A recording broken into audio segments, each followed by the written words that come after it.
నటి నీడలే కను పాపని ఆపితే రేపటి వైపుగా నీ చూపు సాగదుగా.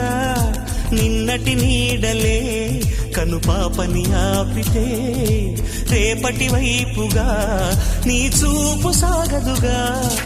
చుట్టమల్లే కష్టమొస్తే కళ్ళ నీళ్లు పెట్టుకుంటూ కాళ్ళు కడిగి స్వాగతించకు. ఒక్క చిన్న నవ్వు నవ్వి సాగనంపకుండా లేనిపోని సేవ చెయ్యకు. మిణుగురులా మిలమిల మెరిసే దరహాసం చాలు కదా. ముసురుకునే నిశి విలవిలలాడుతూ పరుగులు తీయదా. నవ్వే నీ కళ్ళలో లేదా జాబిలి, నవ్వే ముంగిళ్ళలో రోజు దీపావళి.